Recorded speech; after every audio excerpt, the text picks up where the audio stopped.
When the vicarage lights flicker and a cry echoes through the fog, secrets refuse to stay buried. Welcome to Mystery Parlour. I am your host, Axon. Tell me, where are you listening from tonight? Your voices make this mystery come alive.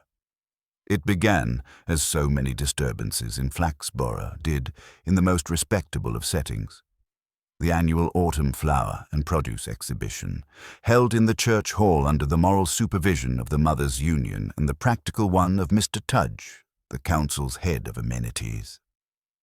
The event had the predictable ingredients: glistening jars of jam, half of them improperly labelled, a display of marrows that looked less like food and more like ballistic experiments, and an air thick with the genteel warfare of rural competition.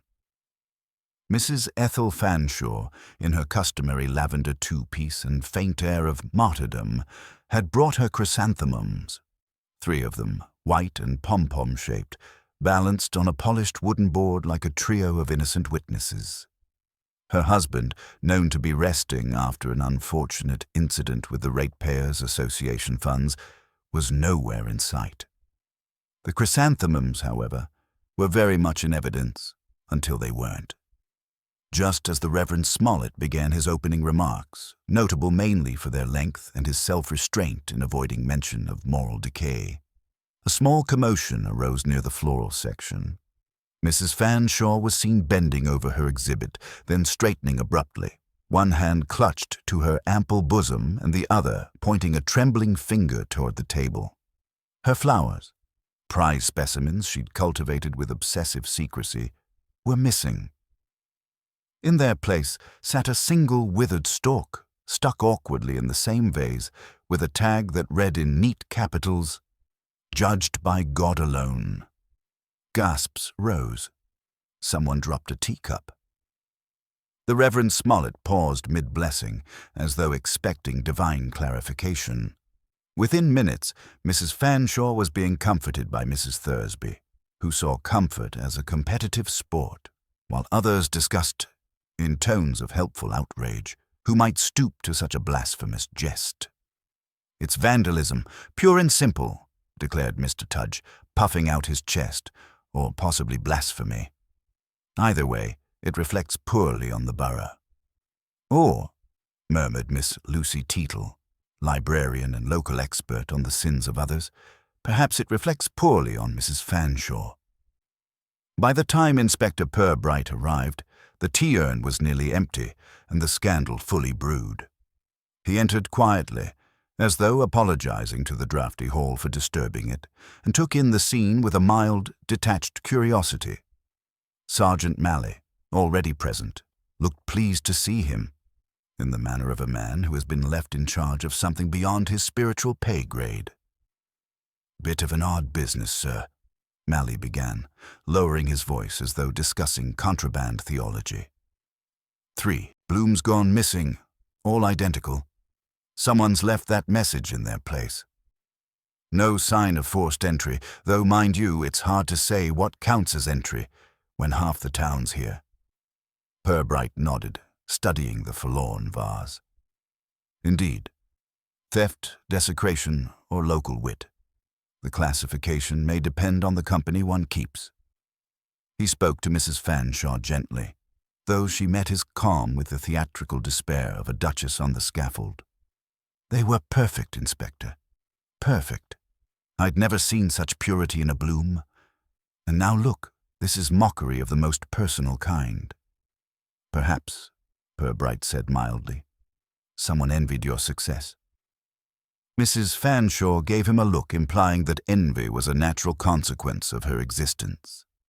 By the evening, the matter had travelled farther than the flowers themselves. In the snug of the Crown and Mitre, it was said that Mrs. Fanshawe's blooms had been poisoned. At the grocer's counter, that she'd received anonymous letters for weeks, and by the time Miss Teetle mentioned it to the postmistress, the chrysanthemums had become evidence in an unspecified moral scandal involving the vicarage. Purbright, back at the station, found that each retelling seemed to peel a new layer from the onion of Flaxborough's self-regard. He made notes, not of the crime itself, but of the names most eager to discuss it. In Flaxborough, as he knew, motives were rarely planted in malice. They grew in gossip. That night, as the church bell struck 10, Purbright looked again at the note recovered from the vase. The prim capitals, the lack of smudging, the faint trace of starch where the paper had been ironed. He smiled faintly.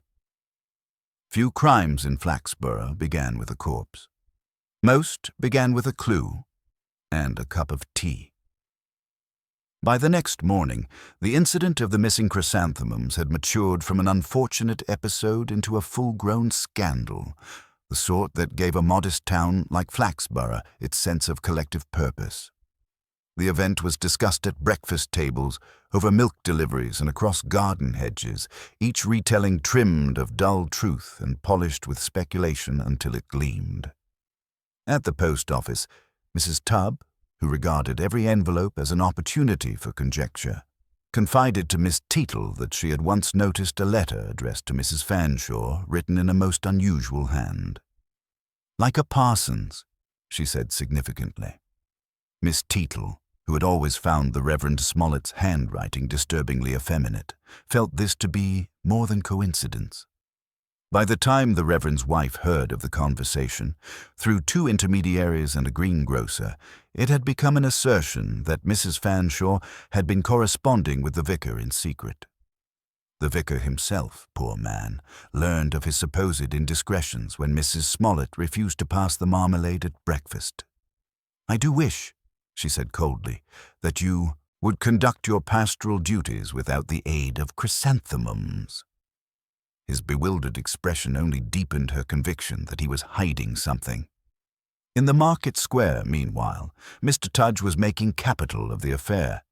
As head of amenities, he felt it incumbent upon him to be indignant on behalf of the borough's horticultural standard.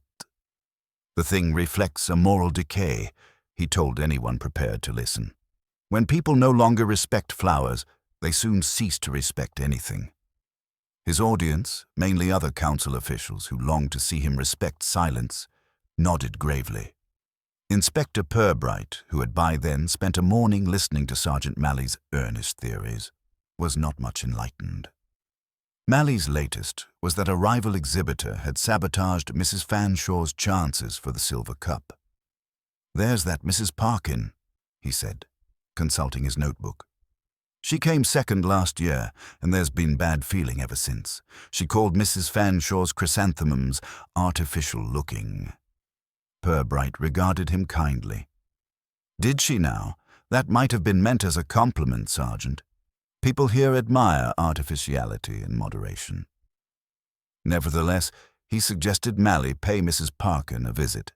The sergeant went off eagerly, like a retriever after a damp scent, while Purbright turned his attention to the note.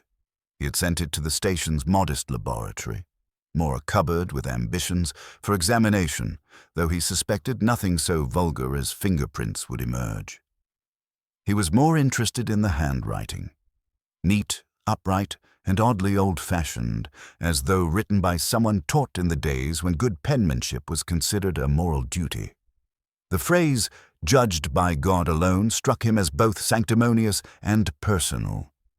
By mid-afternoon, word had reached the police station that Mrs. Fanshawe had taken to her bed with what Dr. Hockley termed nervous exhaustion, a diagnosis he applied liberally to women whose nerves were functioning rather too well.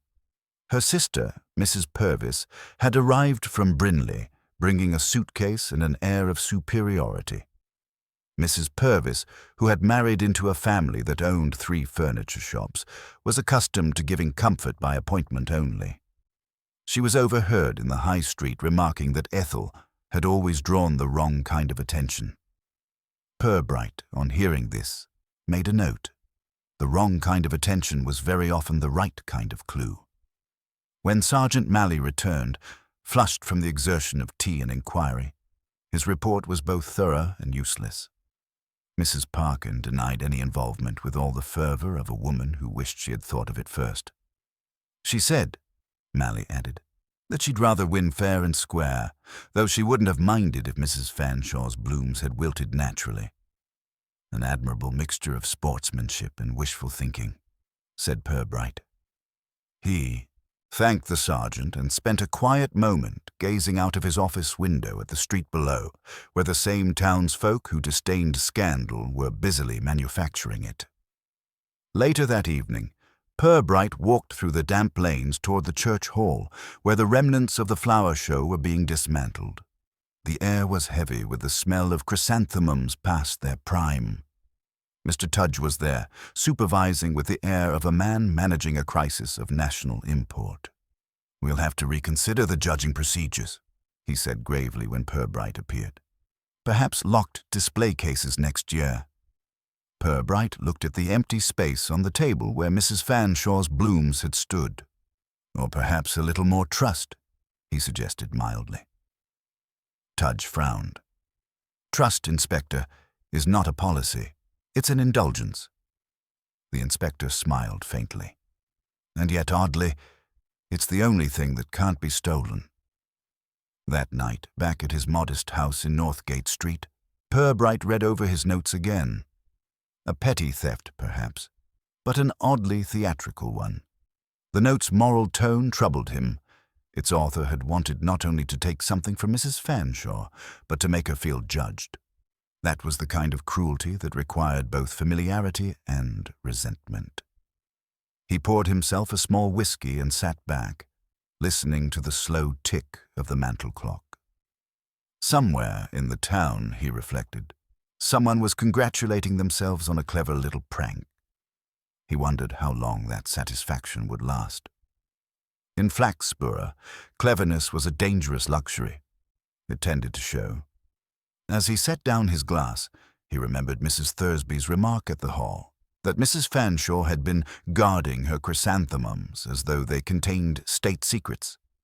There had been something in her tone, not quite pity, not quite admiration. Perhaps the flowers had been more than a hobby. Perhaps they were the last fragile evidence of something Mrs. Fanshawe wished to keep pure. Purbright closed his notebook, switched off the lamp, and let the thought linger.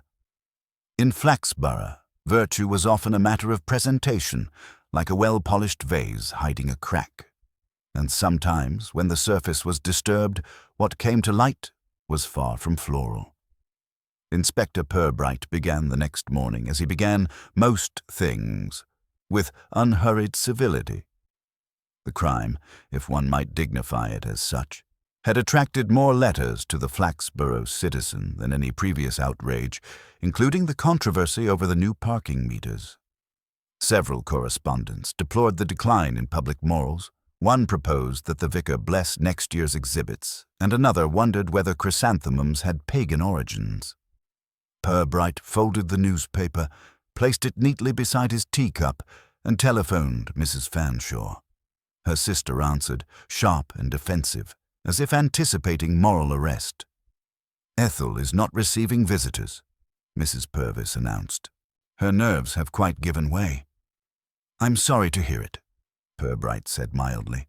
"Perhaps when she's able, I might have a few words about her flowers."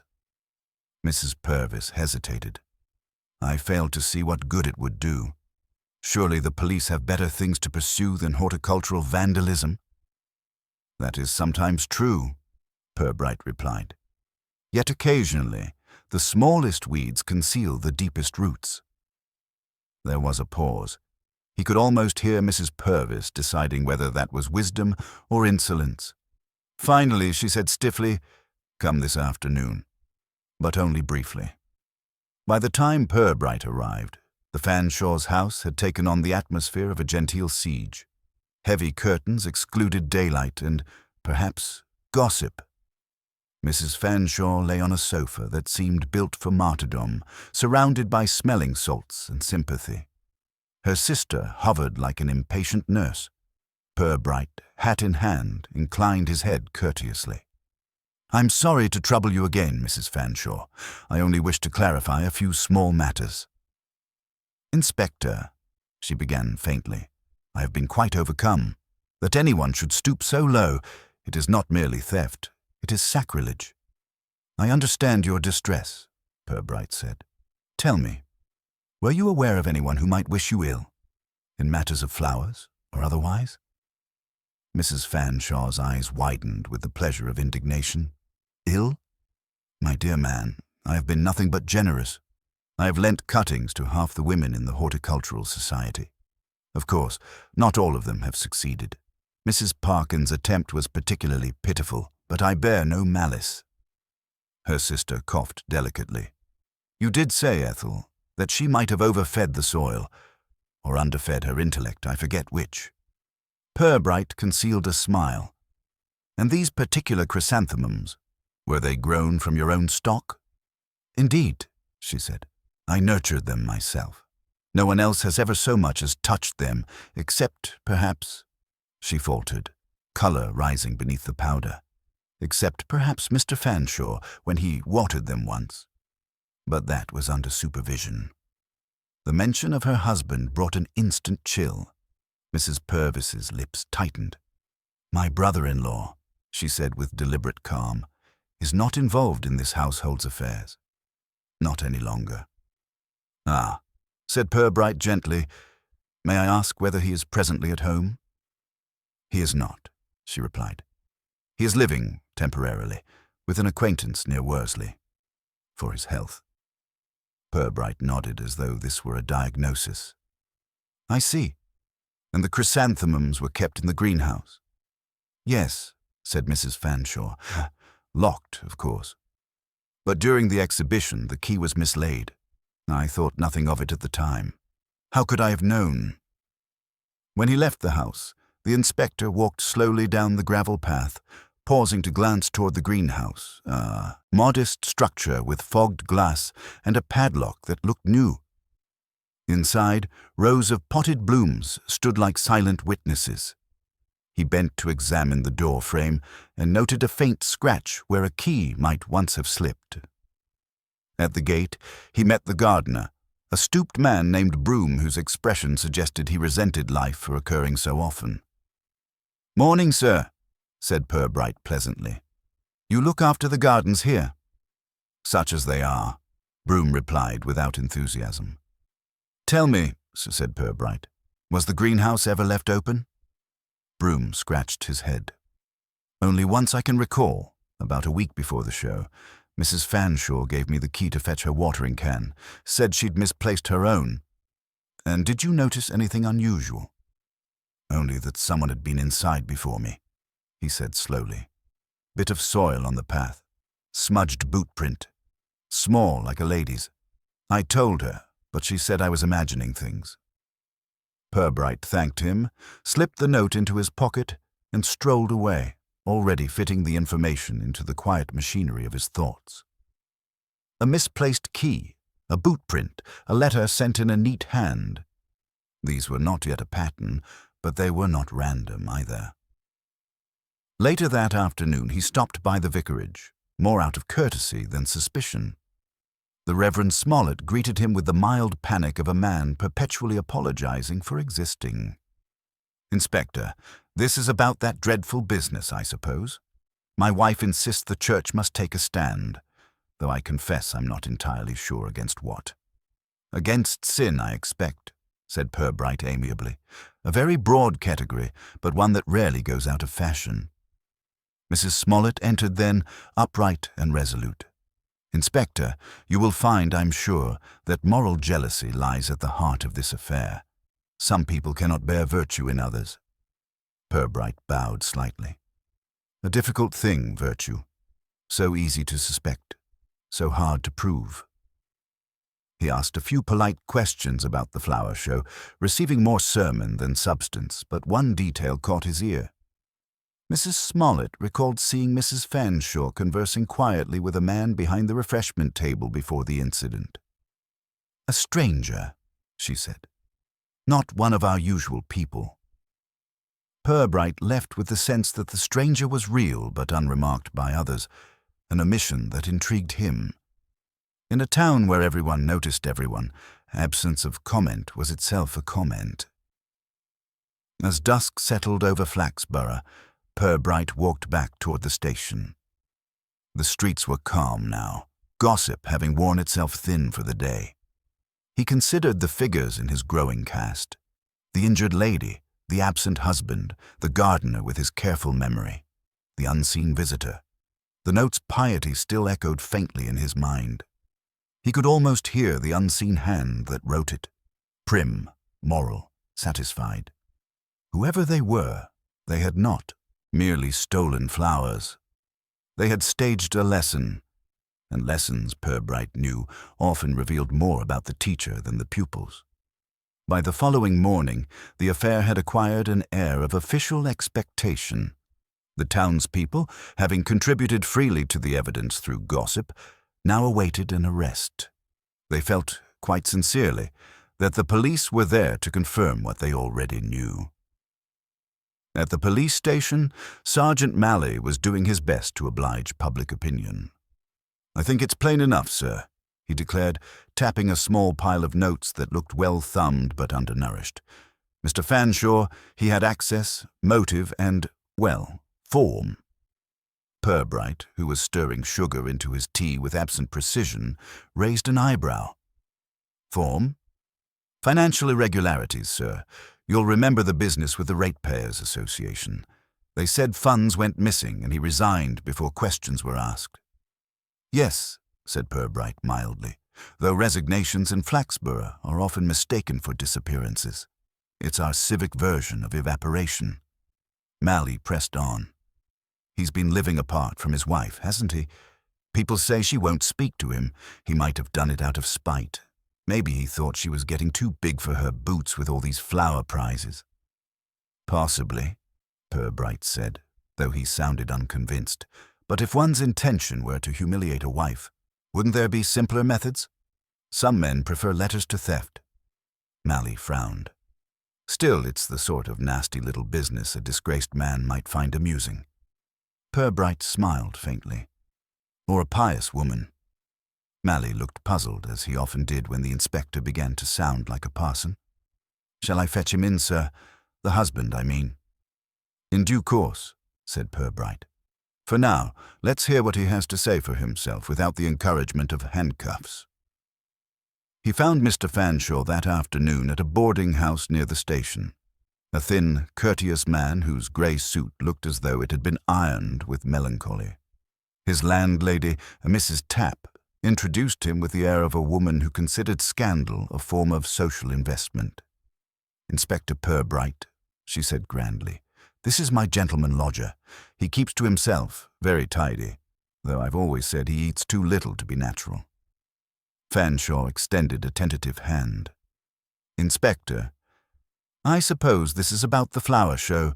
My wife telephoned to say you'd been round." "Yes," Purbright replied. "I wondered if you might help me clear up a few questions."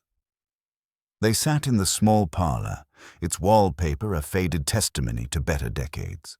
Fanshawe folded his hands carefully in his lap, as though afraid they might betray him. "Your wife's chrysanthemums were interfered with," Purbright began. "A most unkind trick. Some people think it may have been done out of resentment. You'd know, perhaps, whether she had enemies." Fanshawe gave a small, humourless laugh.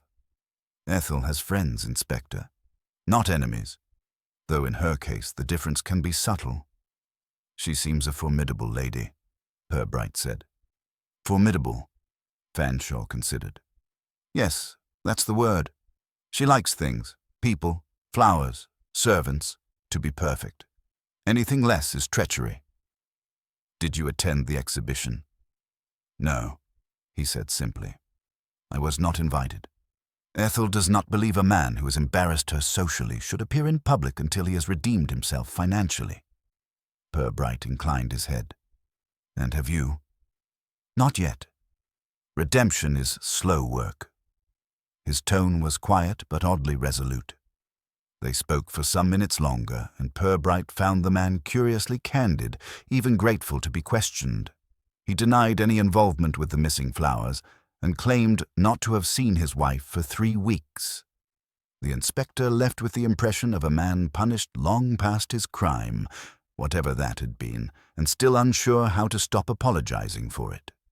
When he returned to the station, Malley was waiting with the satisfaction of a dog who has dug up something odorous.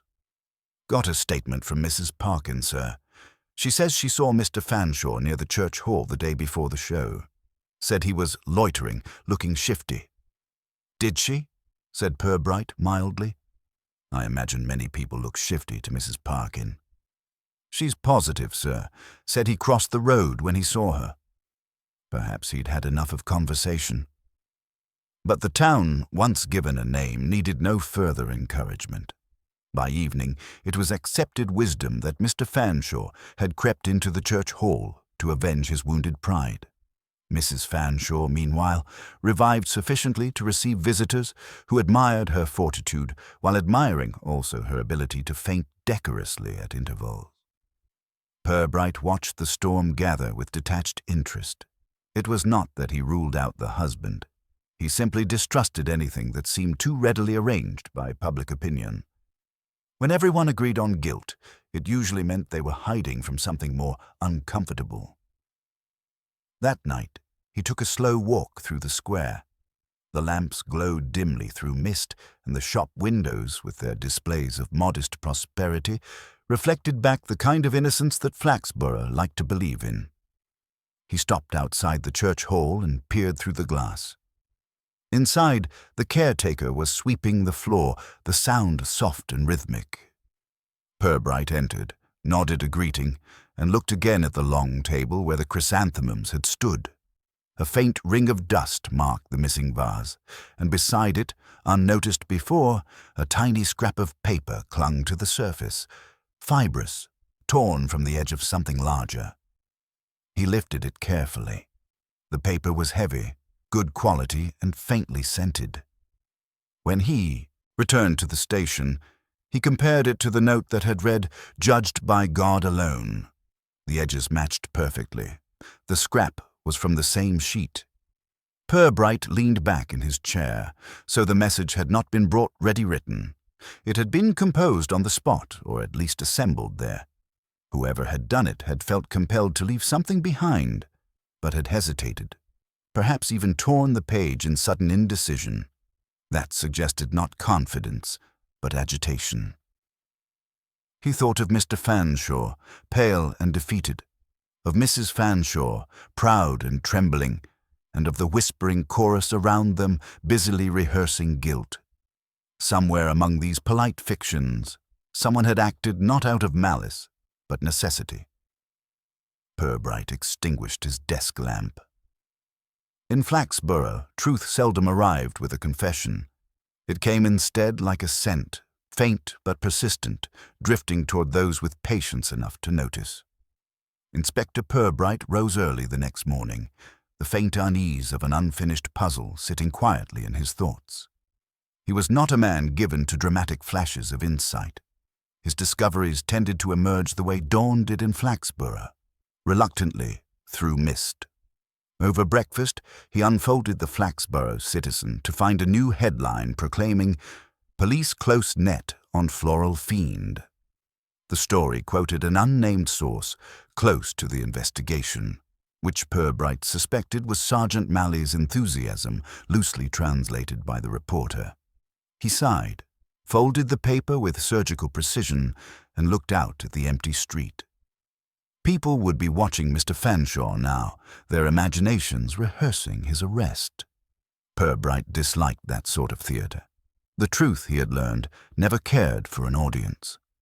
When he reached the station, Malley was already there, bustling with the nervous pride of a man whose theory had made print. "Bit of progress, sir. Mrs. Parkin's sworn statement's been typed up. She says she'd know Fanshawe anywhere. Recognized his walk. Said he has a guilty sort of gait." Purbright looked at him mildly. "Is there such a thing, Sergeant?" "There is in this case," Malley replied stoutly. "She said he walked like a man who knew he shouldn't be walking there." Purbright smiled faintly. "Then I shall make a note to watch my own step."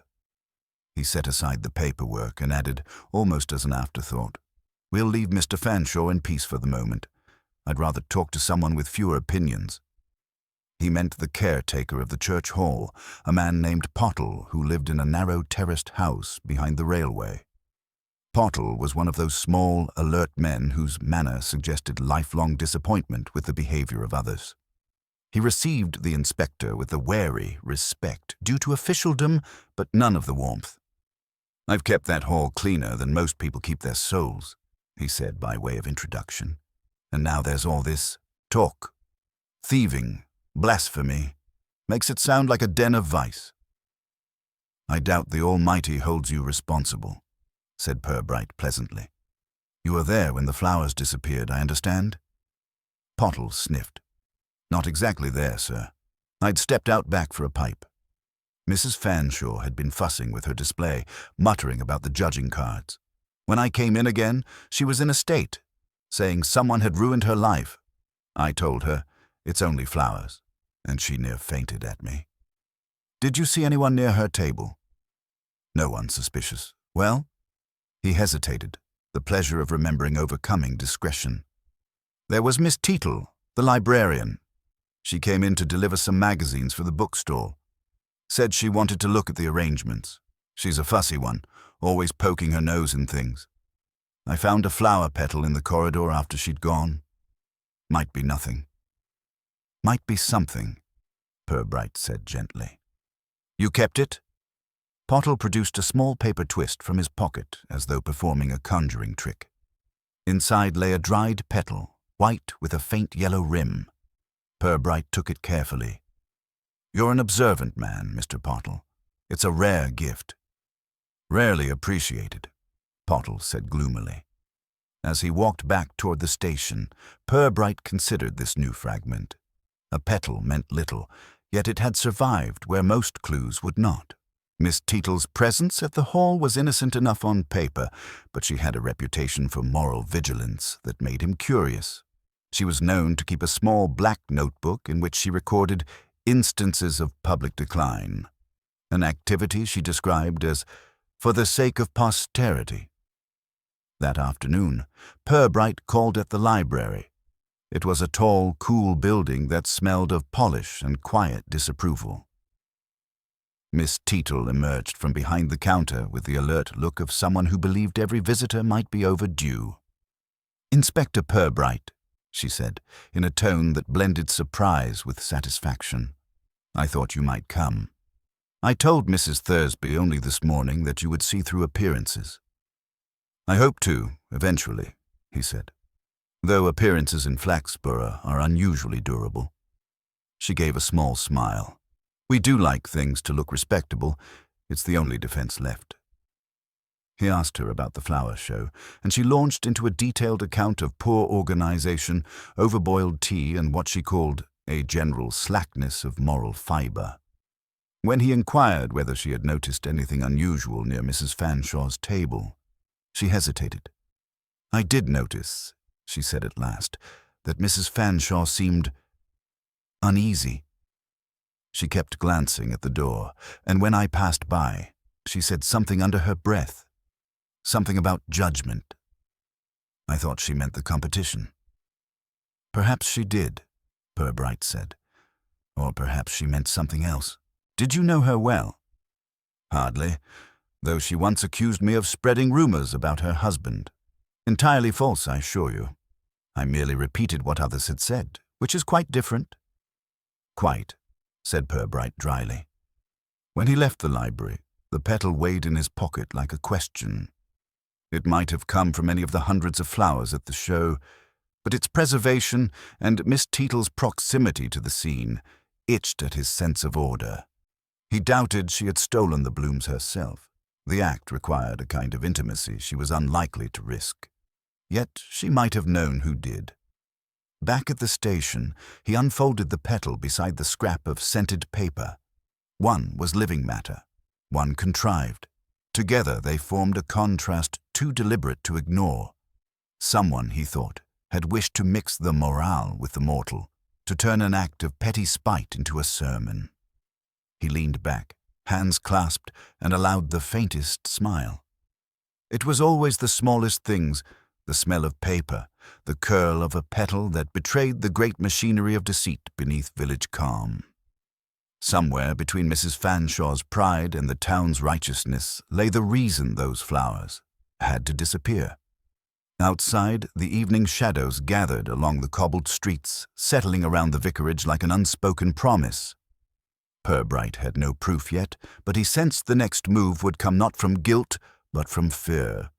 And fear in Flaxborough was never quiet for long. The following day began grey and close, with a drizzle that seemed to flatten every sound in Flaxborough.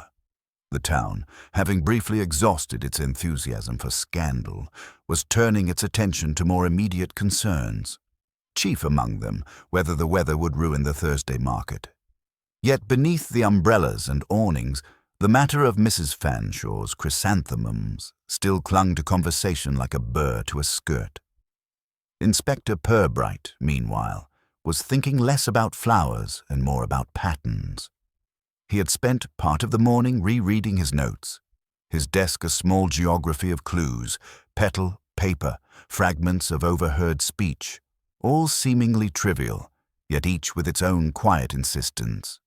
He was beginning to suspect that the theft had been a performance, an act staged as carefully as any sermon, but by whom and for what audience was still hidden beneath the politeness of Flaxborough.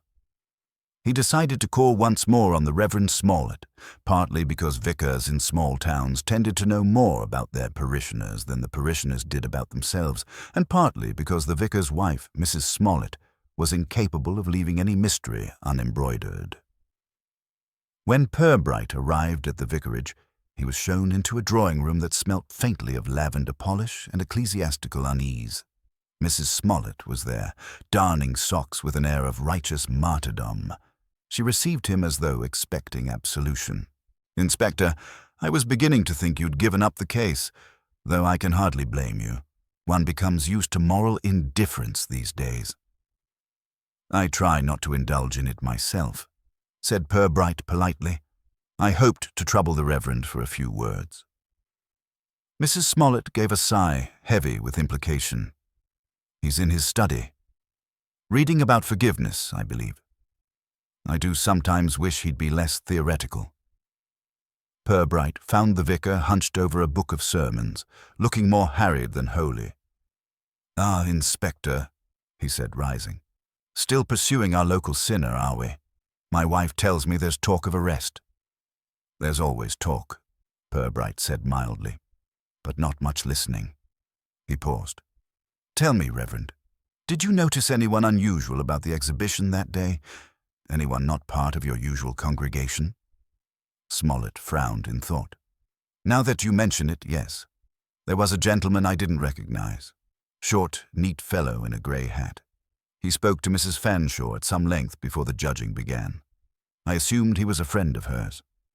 "Did you hear what they discussed?" "Only fragments. Something about consequences and forgiveness." He sounded rather stern. Mrs. Fanshawe looked distressed.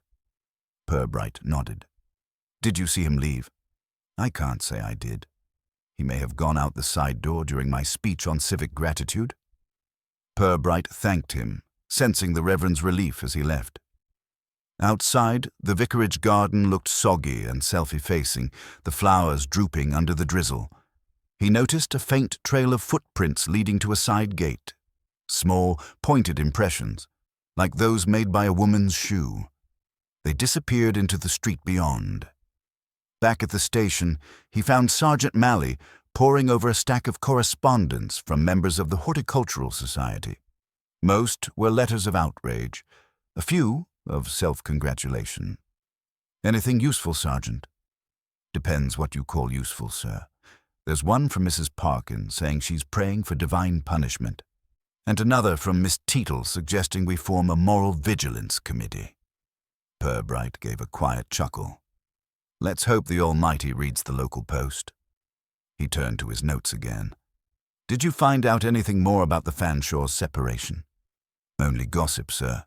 People say she threw him out after the ratepayers' business, but there's talk he was seen with another woman before that. Someone younger. Nobody knows who." "Did Mrs. Fanshawe know?"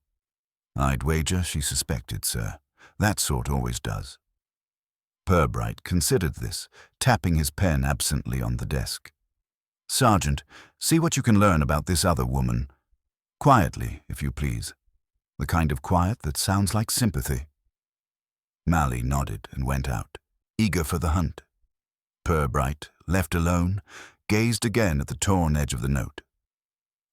Stranger with a grey hat, a message of judgment, a woman guarding her flowers like relics.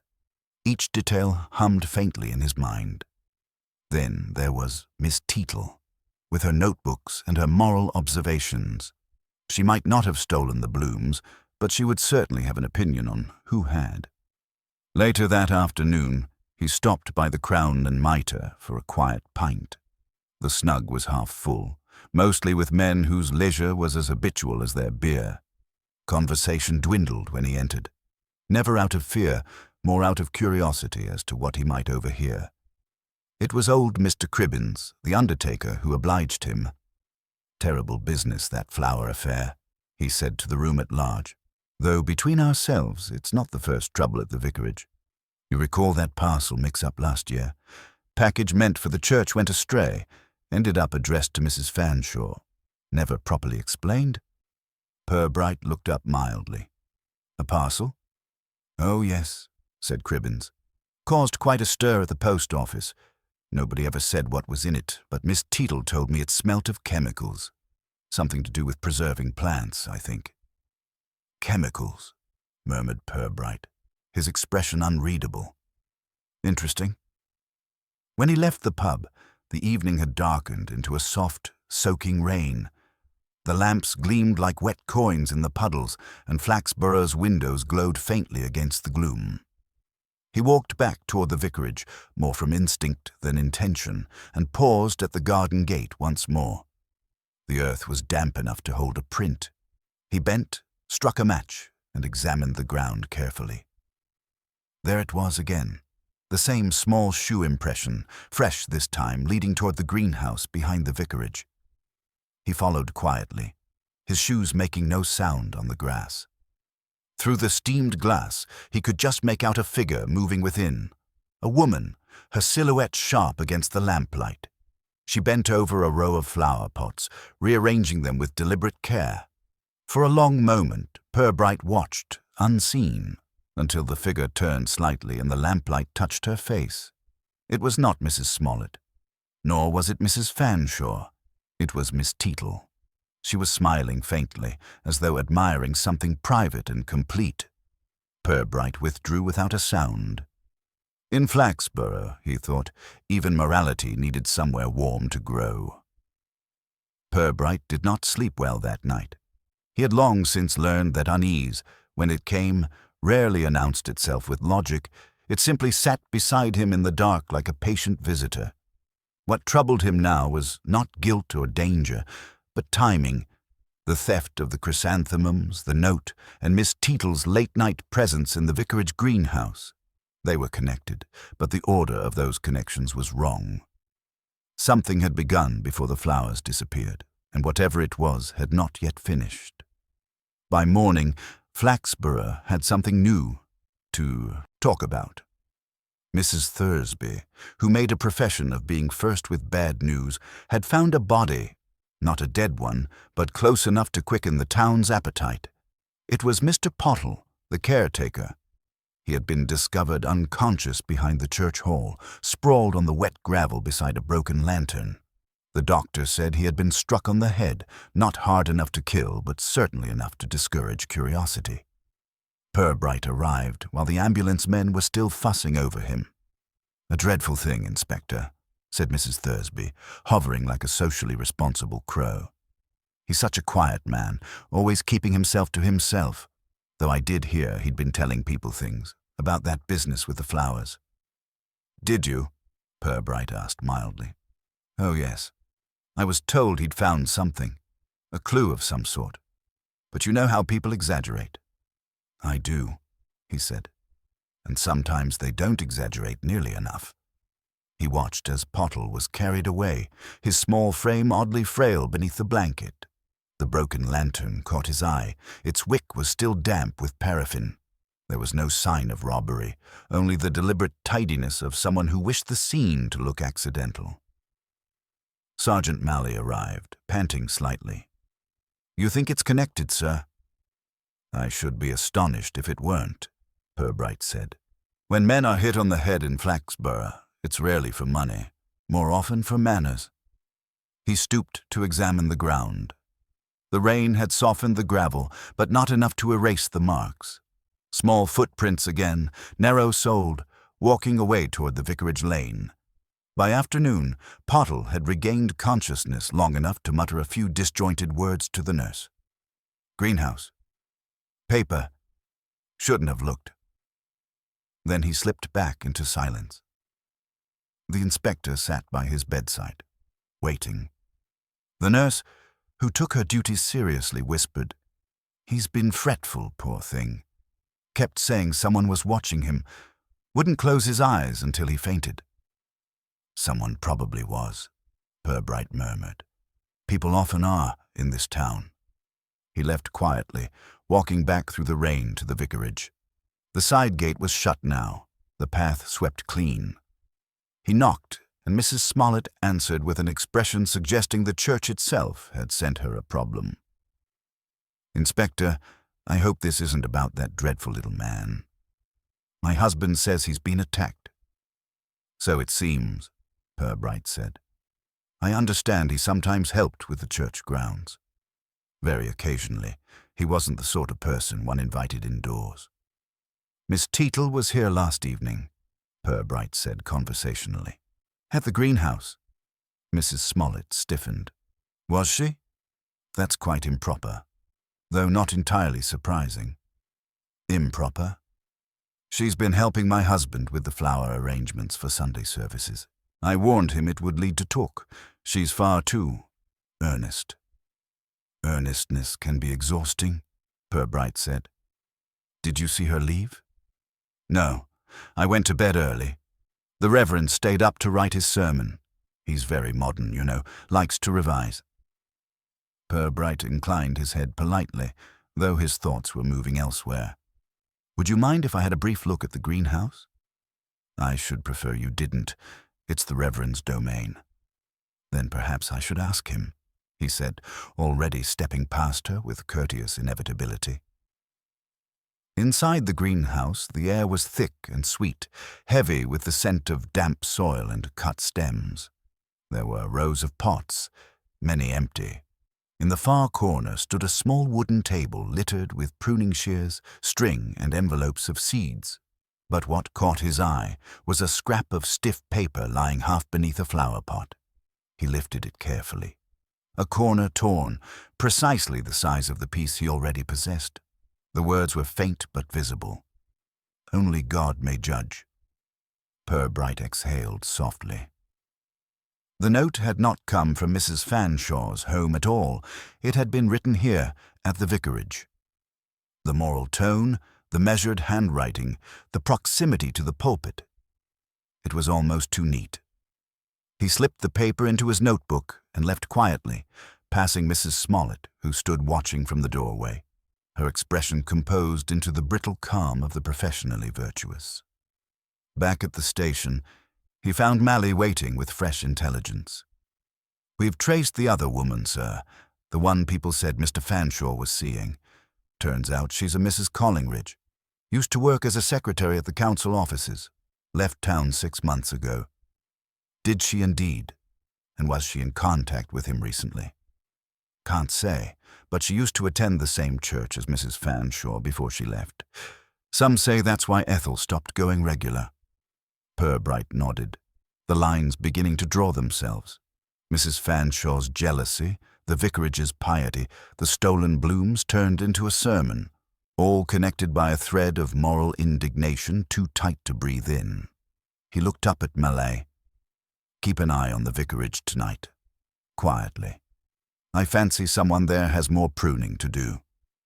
That evening, as the town settled under the slow rhythm of rain and distant bells, Purbright sat in his office, the 2 fragments of paper laid side by side on his desk. Together, they formed the sentence complete. "Judged by God alone." The ink was smudged as if written in haste, or perhaps by a hand trembling from conscience. He thought of Miss Teetle's pale, fervent face behind the glass, of Mrs. Smollett's righteous composure, of poor Pottle struck for his curiosity. There was morality in abundance here, but very little grace. Purbright closed his notebook. The game had changed. Someone in Flaxborough had mistaken virtue for vengeance, and was about to do so again. Inspector Purbright sat at his desk long after the lamps along Market Street had been extinguished. The room was quiet, except for the ticking of the station clock and the faint whisper of rain against the window. In front of him lay the 2 pieces of paper, now neatly joined with tape, judged by God alone. The words seemed simple enough, but simplicity in Flaxborough was rarely innocent. He thought of the people tangled in this affair, Mrs. Fanshawe, brittle and proud, her husband, the exiled penitent, Miss Teetle with her chilly zeal, and the vicarage, that hothouse of respectable unrest. There was no malice among them, not the kind that spilled blood or broke glass. What existed instead was a quieter poison, moral vanity, the belief that one's sense of right could excuse almost any wrong. He poured himself a modest whiskey and sat back, letting the day unspool in his mind. Pottle's attack had changed everything. Until then, the crime had been a curiosity, an unpleasant joke. Now it had teeth. Someone had struck a man to silence him, and in Flaxborough, violence was always the last refuge of those losing their hold on self-control. At 9:30, Sergeant Malley returned from his watch at the vicarage. His coat was dripping, his expression uncertain. "Nothing stirring, sir. All quiet. The Reverend went out for a walk about 8. Came back an hour later. Lights went out not long after." "Anyone else seen?" "No, sir, though I did notice Miss Teetle near the churchyard about dusk. Looked like she was delivering papers. Said she was returning hymn sheets." "Hymn sheets," Purbright repeated softly. "They do multiply like guilt." He smiled faintly. "Thank you, Sergeant. Go home. We'll start again fresh in the morning." After Malley left, Purbright remained where he was, staring at the darkened window. A reflection stared back, his own, weary and unstartled. He had long believed that small towns like Flaxborough's survived by pretending their sins were quaint.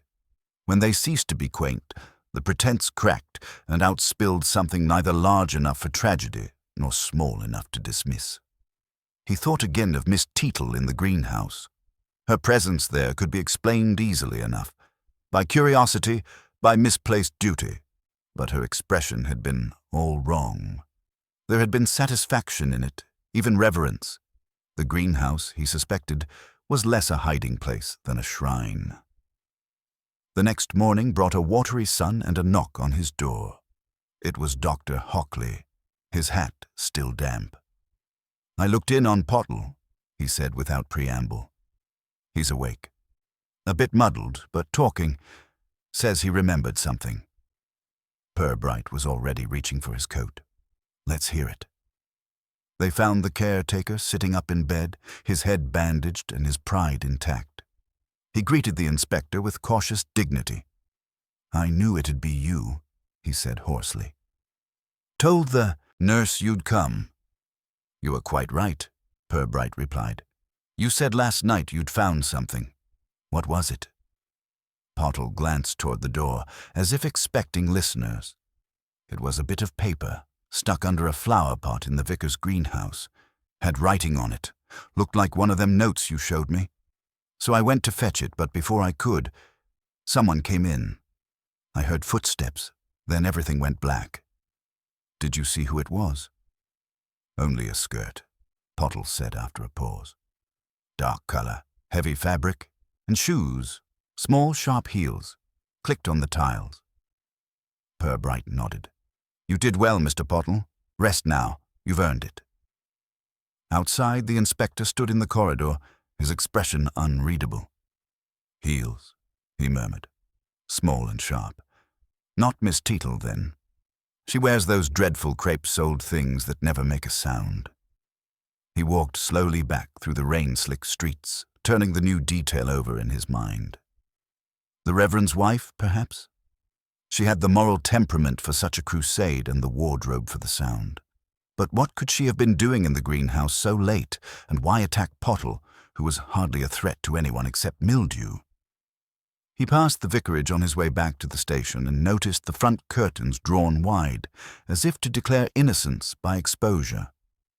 Through the window, he glimpsed Mrs. Smollett arranging flowers in a vase, white chrysanthemums. His steps slowed. The blooms looked freshly cut. Back at his desk, Purbright wrote out a short list of names and motives, each more human than criminal. Mrs. Fanshawe, vanity injured. Mr. Fanshawe, resentment unspent. Miss Teetle, righteous obsession. Mrs. Smollett, moral jealousy, perhaps tinged with something darker. And hovering over them all, the vicar himself, so mild as to seem almost deliberate. He studied the list, then drew a neat line beneath it. Motive. To shame. That was the thread. The theft of the flowers, the message of judgment, the attack on the caretaker, each was an act not of greed or fear, but of moral demonstration.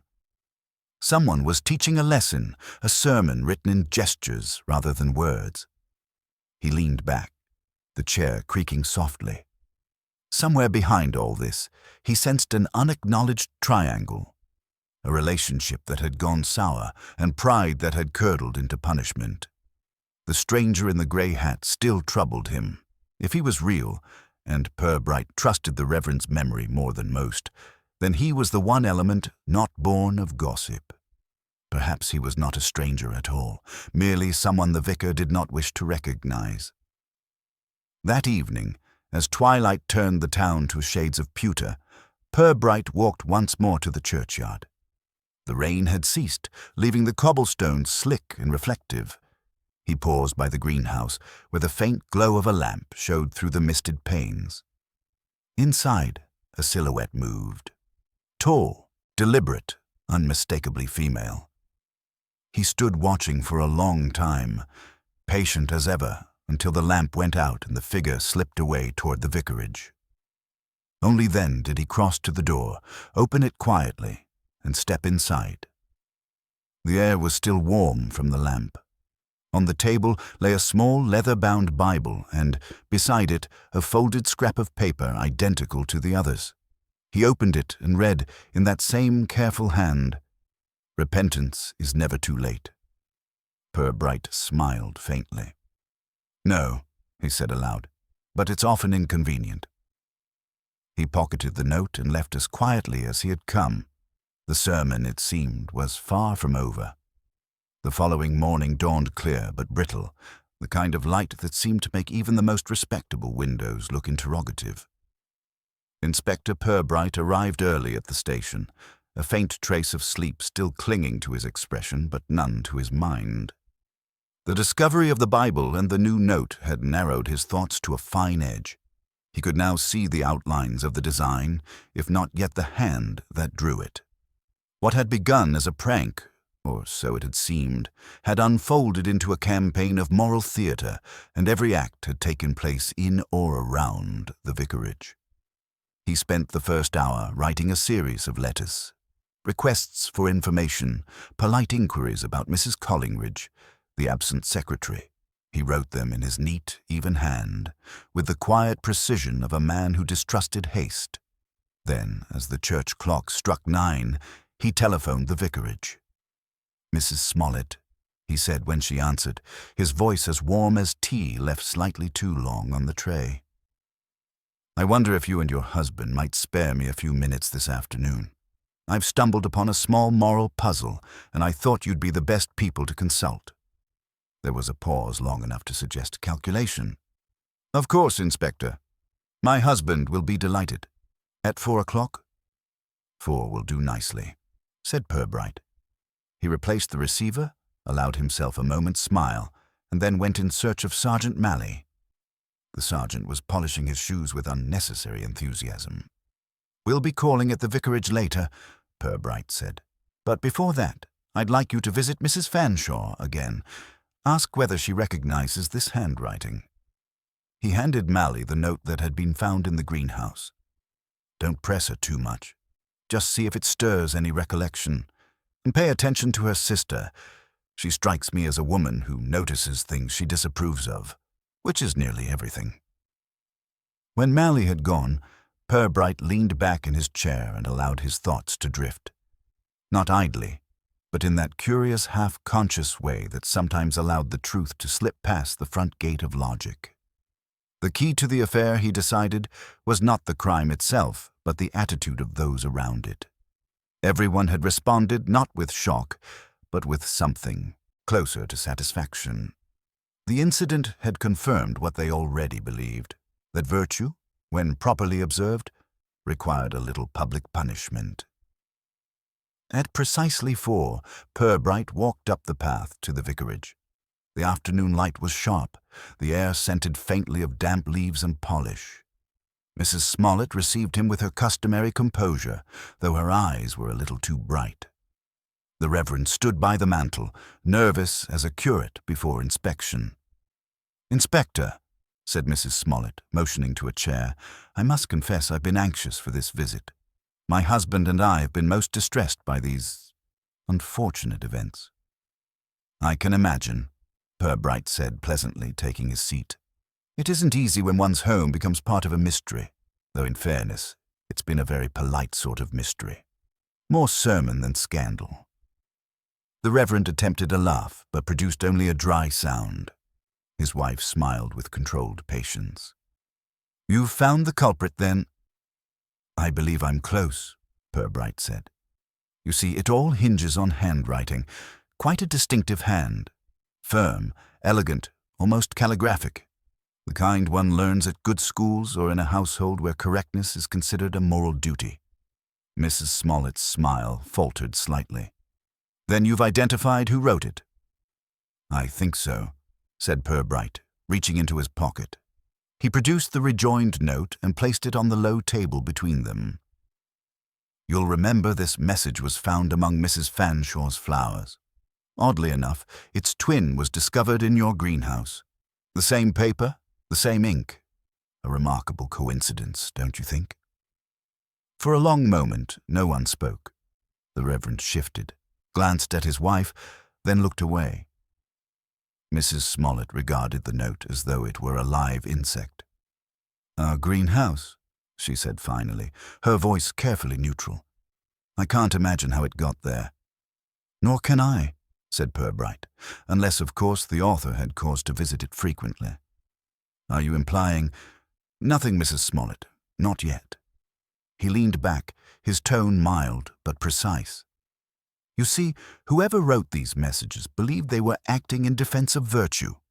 That's the interesting part. Not malice, but moral rectitude. The flowers were destroyed, not stolen. It wasn't envy, it was judgment.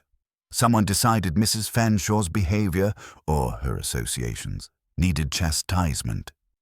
The Reverend cleared his throat. "My wife has always said that Flaxborough could do with a touch more discipline." "Indeed," Purbright said softly. "And sometimes discipline begins at home." Her composure flickered. "Inspector, I hope you're not suggesting—" "Oh, not at all," he said, standing. "But there is one thing that puzzles me.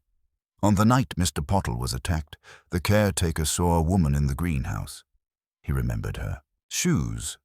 Sharp heels, he said. Not the sort Miss Teetle wears. I wonder, what shoes were you wearing that evening, Mrs. Smollett?" Her mouth opened, then closed again. I don't recall." "No." Purbright's voice was gentle, almost sympathetic. "Perhaps they were damp the next morning." "From the rain?" The Reverend spoke suddenly, his voice brittle. "This is absurd. You can't think my wife would assault anyone." Purbright looked at him kindly. "I don't think she meant to. But sometimes a person, convinced of their righteousness, acts with more force than they realize, especially when they believe they're defending someone they love, or something they've lost." Mrs. Smollett rose abruptly, her color high. "Inspector, you have no right—" "None at all." he interrupted mildly. "Except curiosity, and perhaps the duty to keep people from mistaking morality for justice." He gathered the note, slipped it back into his pocket, and inclined his head. "Thank you for your time."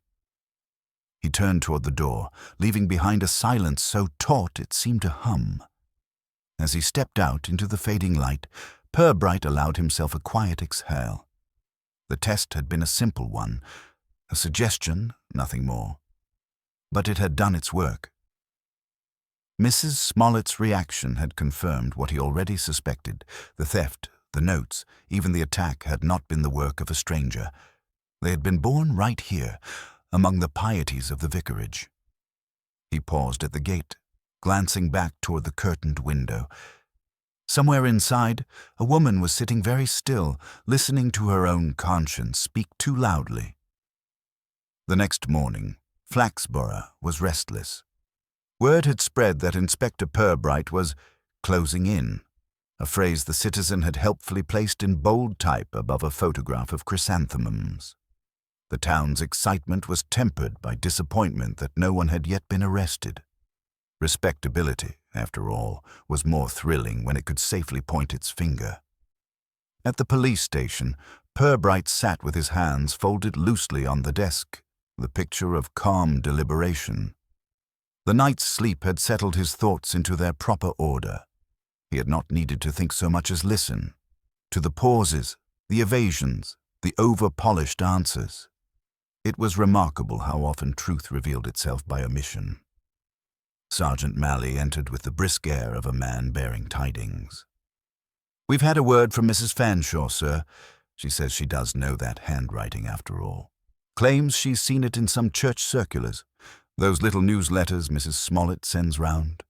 She said it's distinctive in its smugness, if I may quote her directly." Purbright's lips twitched. "I should be disappointed if she hadn't put it that way." "Thank you, Sergeant. That confirms what we needed." "Shall we charge her then, sir?" "Not quite yet. We'll give Mrs. Smollett the courtesy of hearing the truth from someone polite before she hears it from everyone else." He rose, put on his hat with unhurried grace, and walked the short distance to the vicarage. The day was sharp and clear. The roofs gleamed wetly, and a faint smell of wood smoke drifted from the chimneys. Purbright always liked Flaxborough best in the hours before scandal woke up. Mrs. Smollett received him in the drawing-room again, though today she was alone. Her composure, that polished armor of Christian endurance, looked faintly cracked around the edges. "Inspector," she said, forcing brightness. "Back again so soon. I hope you've come to tell me this dreadful business is concluded." "In a way, yes," Purbright said gently. "I've come to tell you that it's over." He placed his hat neatly on the side table and remained standing. "I know who wrote the note, and why." Her expression didn't change, but her hands, folded on her lap, tightened fractionally. "Then I'm sure you'll do what's necessary." "Oh, quite. The difficulty, you see, is in deciding whether the law must be involved at all. This is not a matter of thieves and fences, but of humiliation and pride." "I don't understand." "I think you do," said Purbright softly. "The notes, both of them, were written here, on your stationery, in your hand. The phrase, 'judged by God alone,' is one you used, almost word for word, in your letter to the Mothers' Union last Easter. The ink is the same brand you keep on your husband's desk. The greenhouse, your greenhouse, was where the first note was prepared before being placed among Mrs. Fanshawe's flowers." Her color rose, then ebbed. "If that were true," she said, voice tightening, "what possible reason would I have?" "Because Mrs. Fanshawe once had something you valued and could no longer command, your husband's regard." She made a small, involuntary sound, half breath, half protest. Purbright continued in the same mild tone. "She confided in him during her husband's disgrace, didn't she? You suspected more than sympathy. Perhaps there was nothing improper between them. Perhaps there was. But in your mind, the suspicion itself was sin enough. You saw her flowers as symbols of her pride, her vanity. so you chose to wither them in public under a cloak of divine admonition. Mrs. Smollett sat very still. Outside, the vicar's voice drifted faintly from the garden, indistinct and innocent. You never meant harm beyond embarrassment, Purbright went on. But when Pottle found one of your notes in the greenhouse, you panicked. You went out to retrieve it. He surprised you and you struck him. You didn't mean to hurt him badly, only to stop him shouting. The paraffin lantern fell and he went down. You fled, and later, when you realized he'd live, you prayed he'd remember nothing. She raised her eyes to him at last, and in them was not guilt, but exhaustion. You think yourself very clever, Inspector, she said softly, but you have no proof. Proof enough, Purbright said. Pottle remembers the heels, the kind you're wearing now. Mrs. Fanshawe recognized your handwriting. And your husband, well, he will not deny that the phrase came from one of your letters. There's no malice in what I'm saying, Mrs. Smollett. You've been living inside your own sermon too long. Every act you've committed was in the name of righteousness, but righteousness can be a cruel master. There was silence. Then, slowly, she rose and went to the window. Her voice, when it came, was flat and calm. She made a fool of me. All of them did, smiling, pitying, whispering that poor Mrs. Smollett couldn't satisfy her husband's heart. They thought I didn't her. Purbright said nothing. The confession needed no prompting. I wanted her shamed. Just once, she continued, still facing the window, to see what it feels like to be judged by the very people she sought to impress. I never thought he would get hurt. I thought God would understand. Purbright's tone was almost kind. God, perhaps. The law, less so. Still, I'm not certain a formal charge would serve anyone. Pottle's memory is uncertain, and Mrs. Fanshawe would rather preserve her dignity than attend a trial. If you were to make a quiet statement of contrition, to the Reverend, to those concerned, I might let the matter end there. She turned to him, pale but composed again. You would do that? Yes, he said simply. Flaxborough thrives best when sins are confessed in whispers, not shouted from rooftops. There was a long pause before she nodded. You're a merciful man, Inspector. Not merciful, he said, reaching for his hat. Merely practical. Justice, like gardening, requires restraint. Too much pruning kills the root. As he left the vicarage, he saw the Reverend tending the flower beds with untroubled diligence. Purbright paused at the gate, then looked back once. Through the parlour window, Mrs. Smollett stood motionless, her hands clasped tightly before her, her gaze fixed on something only she could see. By the time he reached the station, the afternoon sun had turned mellow. He sat down, wrote a brief report, dry, official, omitting what mattered most, and closed his notebook. The chrysanthemums, he thought, would bloom again next year, as they always did. But something in the soil of Flaxborough had shifted ever so slightly. The town would not notice, of course. It never did, until the next disturbance. Purbright leaned back, lit a small cigar, and smiled to himself. There were, he reflected, far worse crimes than hypocrisy. In Flaxborough, it was practically a civic virtue. Sunday came quietly, the way Sundays did in Flaxborough, like a cat returning from an indiscretion, pretending nothing had happened. The bells of St. Chad's rang in the soft, morning air, steady and decorous, as though tolling for peace rather than repentance. The rain had washed the streets clean of mud and gossip, but the scent of both lingered faintly, waiting for the next opportunity. Inspector Purbright arrived at the station later than usual. There was nothing pressing to attend to. The reports were written, the evidence catalogued, the matter, as far as the constabulary was concerned, concluded. Yet the case refused to quite let him go. He found himself reading through his notes again, tracing the faint pencil lines, the crossings out, the tidy question marks. They no longer represented uncertainty, only habit. When Sergeant Malley appeared at his door, cap in hand, an expression bright with curiosity, Purbright knew what was coming. "So it's settled then, sir. Mrs. Smollett won't be charged." "That's correct," Purbright said mildly. "Pottle's recovered well. Mrs. Fanshawe has agreed to treat it as a misunderstanding, so long as no one suggests she fainted for effect, and Mrs. Smollett has promised to confine her future sermons to floral arrangements." Mally frowned, clearly dissatisfied. "It seems a shame, sir. After all that, she just walks away." "Walks, Sergeant, yes, but not away. She'll stay exactly where she's always been. At the vicarage, beside her husband, arranging the flowers and believing she's forgiven, which in its way is a punishment of some refinement." Mally considered this, then nodded reluctantly. "You think she's sorry?" Purbright smiled faintly. "Sorry enough to behave, not enough to change. In Flaxborough, that's as close to redemption as we get." He dismissed the sergeant with a friendly wave, and when the office was quiet again, he leaned back in his chair and stared through the window at the pale sweep of clouds. He did not feel triumphant. He never did.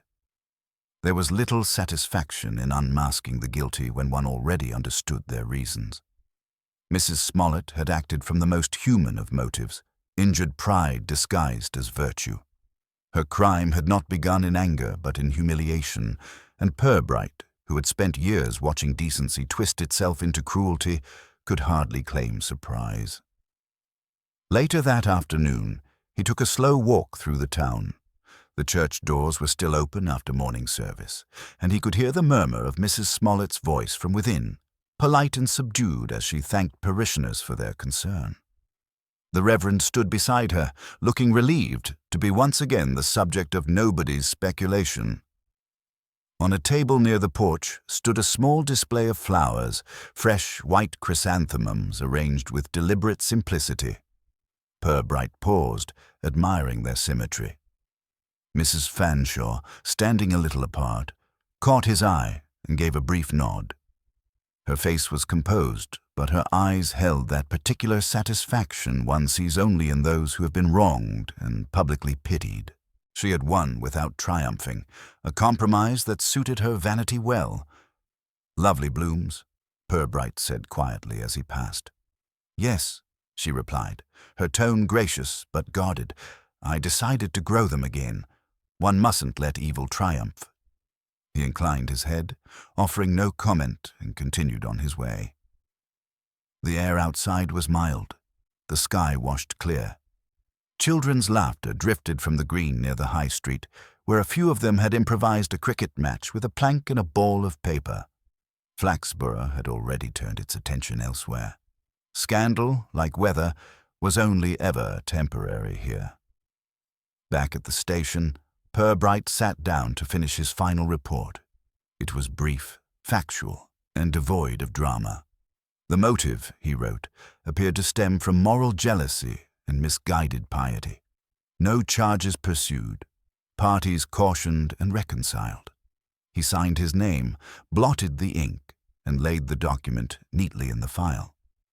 Then he reached for the kettle and prepared himself a cup of tea, a ritual that had, over the years, replaced applause. As he stirred the cup, his thoughts wandered to Mrs. Smollett once more. She would, he suspected, rededicate herself to the vicarage with all the fervor of a penitent nun. Her husband would quietly allow it, grateful for peace at last. And Miss Teatle, deprived of moral intrigue, would likely return to cataloguing fiction and watching the world for new sins to report. He smiled faintly. The flowers would bloom again next year. So would the pride, the envy, the whispering righteousness. Flaxborough would go on as it always had, polishing its virtues and concealing its bruises. At 6 o'clock, the bell from St. Chad's sounded the hour. Purbright rose, put on his coat, and switched off the light. The day had been long enough, and the town would sleep easily tonight, lulled by its own illusion of order. He stepped into the cool air, pausing a moment to look down the quiet street where the lamplight glowed like small, patient eyes. Somewhere a cat yowled, somewhere a door closed softly. Back to normal, he murmured to himself, though he knew normality in Flaxborough was only ever a polite disguise for the next small outrage. He found the thought oddly comforting. As he walked toward his modest home, the evening shadows lengthened, folding the town into that peculiar peace that comes not from innocence, but from the relief of having one's sins tidied away. When he reached his gate, Purbright glanced once more toward the faint outline of the church spire. A figure, perhaps Mrs. Smollett, moved briefly in the vicarage garden, trimming the late roses. He watched for a moment, then smiled and went inside. Tomorrow, he thought, there would be some new business. There always was. But tonight, Flaxborough was content, its scandals pruned, its flowers restored, and its inspector once again left alone with his paperwork, his tea, and the quiet knowledge that human nature would keep him occupied for many years to come.